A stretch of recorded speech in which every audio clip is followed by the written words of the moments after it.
પહેલા એક જમાનો હતો જ્યારે આપણે મસ્ત હાથેથી દાળ ભાત અને શાક રોટલી ખાતા હતા, પરંતુ અત્યારે લોકોને હાથેથી જમવામાં શરમ આવે છે અને ઘણા લોકો એવું પણ કહે છે કે જે હાથેથી જમવું છે એ જરા પણ હાઇજેનિક નથી, કારણ કે આપણે એવી રીતના ખાવાથી આપણા હાથમાં જેટલા પણ બેક્ટેરિયા છે એ ખાવા થ્રુ આપણા શરીરની અંદર જાય છે અને આને કારણે આપણે બીમાર પણ પડી શકીએ છીએ.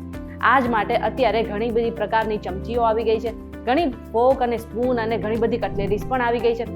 પરંતુ અહીં પ્રશ્ન એ થાય છે કે શું ખરેખર આપણે હાથેથી ખાવાથી બીમાર પડીએ છીએ કે પછી હાથેથી જમવાથી આપણા શરીરને ઘણા ફાયદા મળે છે અને તે ઘણું હેલ્ધી છે? જો તમારે પણ એ જાણવું છે તો એના માટે આજનો આ વિડીયો આખો જોઈ લેજો. તમે આવી ગયા છો વીટીવી ડિજિટલ પર ને મારું નામ છે મેઘા. હવે સીધી વાત કહું તો આપણે હાથેથી જમવાથી આપણા શરીરમાં ઘણો ફાયદો થાય છે, કારણ કે આપણા હાથમાં 5 આંગળીઓ હોય છે અને આપણે આ 5 આંગળીઓમાં 5 બિંદુઓ એટલે કે 5 ઇન્દ્રિયો હોય છે, જેના કારણે આપણું જે પાચન છે એ વધુ સારું રહી શકે છે.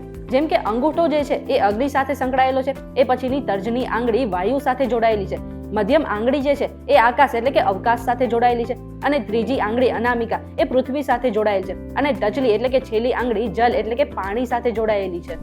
જ્યારે આપણે હાથેથી ખાઈએ છીએ ત્યારે આ બધા જ તત્વો સક્રિય થઈ જાય છે અને આને જ કારણે આપણા શરીરને ઘણો ફાયદો થાય છે અને ખાસ કરીને આને કારણે આપણું પાચન તંત્ર વધારે ને વધારે સુધરે છે અને ખોરાક જે છે એ આરામથી પચી જાય છે. આટલું જ નહીં, આપણા હાથમાં નોર્મલ ફ્લોરર કરીને એક બેક્ટેરિયા હોય છે જે આપણા શરીરને નુકસાન નથી પહોંચાડતા, પરંતુ આપણા શરીરને ફાયદો પહોંચાડે છે.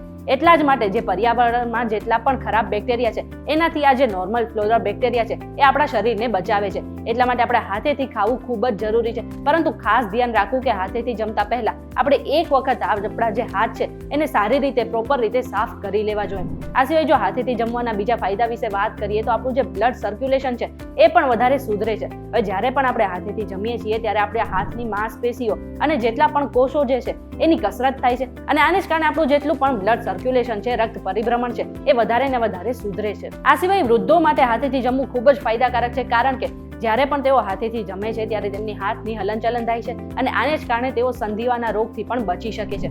અને છેલ્લા ફાયદા વિશે વાત કરી લઈએ તો હાથેથી જમવાથી જે મોં દાઝવાનો ડર છે એ પણ નથી રહેતો. હવે સામાન્ય રીતે જ્યારે પણ ખોરાક ગરમ હોય છે ત્યારે તેને આપણે ચમચીથી ખાઈ લેતા હોય છે અને આપણે ખબર નથી પડી શકતી કે જે ખોરાક છે એ કેટલો ગરમ છે. એટલા જ માટે જો તમે હાથેથી તેને ખાઓ છો તો તમારા આંગળીઓને અહેસાસ થઈ જાય છે કે આ જે ખોરાક છે એ કેટલો ગરમ છે અને આ જ કારણે તમે જે મોં દાઝવાનો ડર છે એ પણ દૂર થઈ જાય છે.